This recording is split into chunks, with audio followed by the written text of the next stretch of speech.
course, Charlie. Later, we'll be joined by Lij Tafari. But now, let me just talk to you, both of you, about St. Lucia's culture. But before that, perhaps, Frank, just tell us a little about your cultural history. Well, I am a cultural activist. I have been for many, many years, even before I was in the Department of Culture. I was a government's audiovisual technician for a number of years, and I was transferred over to culture because I spent so much time with the Department of Culture then, when it used to be upstairs at the Paris Center, and had to travel quite a bit with groups and performances overseas, the neighboring islands, in fact the region, and as far off as North America and South America. So I was transferred. When Mr. Compton came, he requested my assistance so frequently. Mr. Matthew Roberts, after a while, decided, look, something has to be done because Mr. Norville is not around to do his regular duties. He's always into culture, and I was transferred over 1986 it was. But long before that, I was always in and out of the Department of Culture. We were there with plays by Roddy Walcott. Clement Springer did the music and so on for things like Banjo Man, Tijan's Brothers, and this sort of thing. So when I got into the Department of Culture, I was responsible for the flower festivals and going to the seances. The late Jakes Compton and myself, we visited the groups, and we participated in the seances. And may I warn you all that the seance I'm talking about is practice sessions. I was going to ask you a question about that. Yes, practice sessions, okay. Songs, old songs they were practicing, and then new songs being introduced, and at times they would have election of for their new king or queen or president or whatever that they were lacking at that time. And but Frank, I mean, you've done so much. What would you say is your love? Because you know, you've just done so much on the cultural. Well, what would you say is your love? I like the music, I like the songs, I like the dances. I was one of the members of the Hellenites in 1969 when they cut the first folk record of St. Lucia entitled Saint Lucia. I mean, you might remember I had a song on Tiwe Lameo on Rupetla. I wrote that and I sang everyone it. Knows that. Our lead singer was the late Egbert Matre and Smokey Oliver Charles.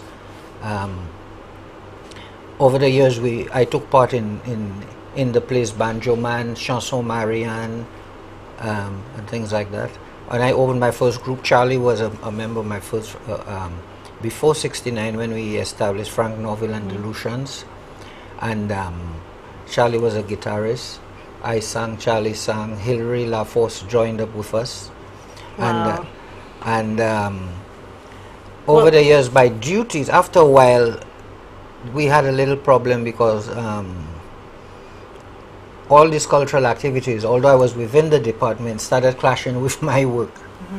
So I was less in the forefront, and the other members continued with the folk dancing, and I still play in between my guitar. I am trying right now to reintroduce some of the old traditional instruments, because our instruments are guitar, quattro, banjo, mandolin, flute, accordion. It used to be harpsichord in very, very early times. I mean, I'd like us to talk a little bit more about that, and you know, again, the music from then and now. How is it transferring it, and is it still alive? But first, let me ask you, Charlie. Tell our viewers a bit about you, your cultural background. Okay, I started in the cultural field since a young child. I would say at the age of 5, 6 years old. I remember I was in school, and the teacher said that if you do your arithmetic right, you will get toys from the gardens. So I did that, and I followed the line, and I went to take the toys. But knowing me as a guy, I always have a very small appetite. I choose a small harmonica, very small. And from then on, I practiced Mary Had a Little Lamb. And when I get home, well, I run after all cockroaches in the house to practice Mary Had a Little Lamb. And today, I play a harmonica. I could play it with my nose. And when I get about 15 years old, I had a beat-up guitar I started with, and all I had to was in it was folk music, because the reason for that, I used to go by where people had folks dancing, and I was more interested in the guitar, and I used to follow up, be at it all the time.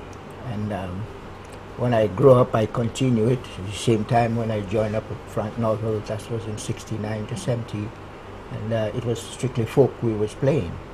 But what's happened to it now? I mean, is our culture really under threat? Well, today, culture, or rather the music that we play, the old ancestors that used to play it before, they now gone beyond. Now you find not much people are interested.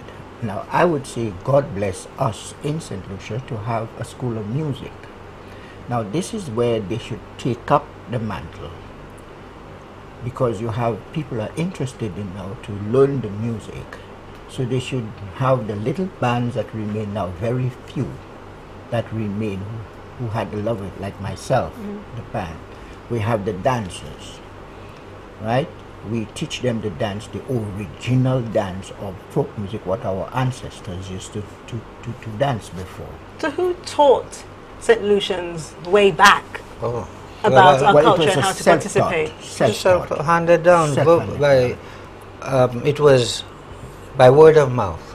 That's how culture is almost everywhere. It has been. But nowadays we are documenting. We are documenting the music. We are scoring the music. But traditional dances, traditional dances were what the slaves and former slaves saw in the great house when there were parties. That is our traditional folk dance. But on the other hand, the ethnic folk, they had their own thing that was handed down to them through their parents. But what Charlie and I have been involved in over the years is the traditional folk dances, which are of European origin. For instance, a lot of people call them quadrille. The dances are folk dances, but quadrille is amongst them. For instance, a question: what is St. Lucia's traditional folk dance? So St. Lucia's traditional folk dances are La Comète, which is indigenous to us, derived from the French minuet, done 3 different ways. Widova, Moulala, Grand Pique Waltz, Shoreditch, not Scottish, Shoreditch, but being again handed down by word of mouth, the word Shoreditch, S-C-H-O-T-T-I-S-C-H-E, became Scottish. And the figures of the quadrille and then the lancers. But all of these were copied. So in copying, there are certain things that happen. That's why there are so many variants. You go to different places where these things were handed down and areas were forgotten. So the performers would say, look, something is missing here. We don't know what goes on. Either we leave it out or we put something of our own in there. So you find that the dances are not exactly what they were 30, 40 years ago. And what is good about it, when you and I grew up, these things were not taught in schools. And they are taught in school nowadays, thanks to people like the late Romelia Elwin and so on, for the dances, Joyce for the folk songs, and Springer for the folk songs, and so on.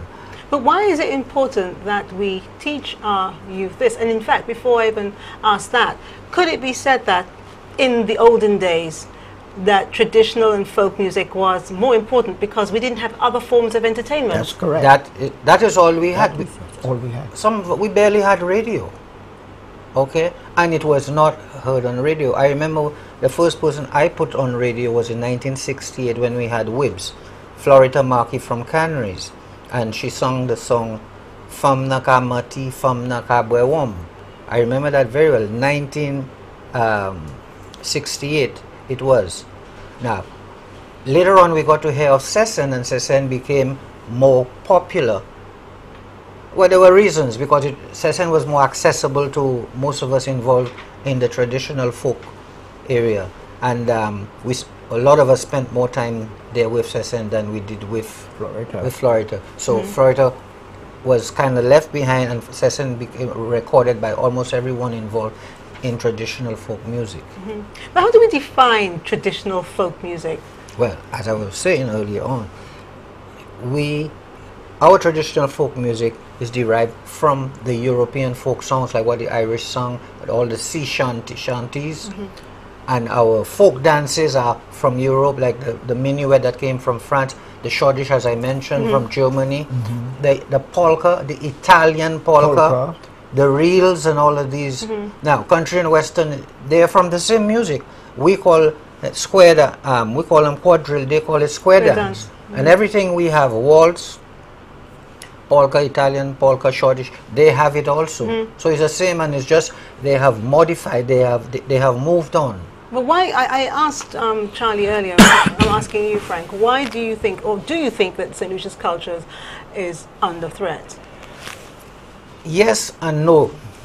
To those of us, the way we knew it before, it is no longer that way. It is changing. So we are saying it's under threat. And again, when we grew up, these things were not permitted. You couldn't even speak Creole in school, much less go and sing Creole folk songs in school. You couldn't speak Creole? No, I didn't know that. No way. No, you were not couldn't permitted. you? It was forbidden. Why? Well, that was the rule, and Frank followed the rules. But when I got out the doors, I spoke my Creole. So what were your parents talking about? Or Funny, that is what they spoke to you in the house, but you will not answer in Creole. There we go. They will, yes, Frank, Vinny, yes, ma'am. Assis, yes, ma'am. You don't say we, ma'am, and no. Creole was spoken to you, but you answered in English. You wouldn't dare answer in Creole. Well, were you encouraged to learn to speak it, even though you didn't speak it to your parents? You were not encouraged by your parents, but they know when you get out there with your friends, that's what you're going to speak. Because that is what is spoken to you by everyone else in the community, especially I'm from Soufre, Saint-Jacques area. Oh, let me ask you something before we go to the break. In those days, did your parents speak Creole or patois straight through, or did they drop in the occasional English word? Because I notice now, to me, there are more English words painting or entwining in the Creole than before.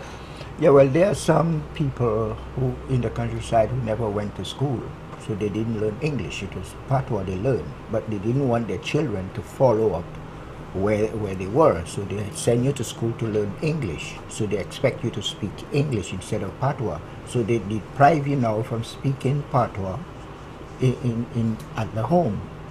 They will speak it because that's the language. You do not know anything about English, but they expect you now to differentiate and answer them in English. Do you think at those times then the parents thought that English was the proper, that was the language, that was, you know, the king's, queen's English, and so... Because St. Lucia was fought 14 times, 7 times French, 7 times British, and since the British was the one who won, so English became the original language. English being the official language, so we were taught to speak English. You will learn the Creole, but you were not permitted to converse one with another in school. Out of school you could do that. Home, your parents spoke to you in Creole, you answer, and the language was not anglicized. Like you said, today people fit in a lot of English into the Creole. There's very, very, very little of that. The older people didn't do it at all. But then there are different types of Creole, I would say. But we'll touch back on that when we come back from the break. Because when I say different types of Creole, you must be thinking, no, there isn't. There's just one. But I have moved around the villages, and I'm hearing different things coming out from there. So does that mean that our culture is changing? We'll be right back after the break. Now, before we go, let me just remind you, if you'd like to win a compilation of traditional music from Mamai Lakai and some tickets for A Scream Before Dawn or A Cuit du Jour, all you have to do is contribute a question, a comment, or solution via email, text, BBM, or phone. So you do that, and we'll see you shortly.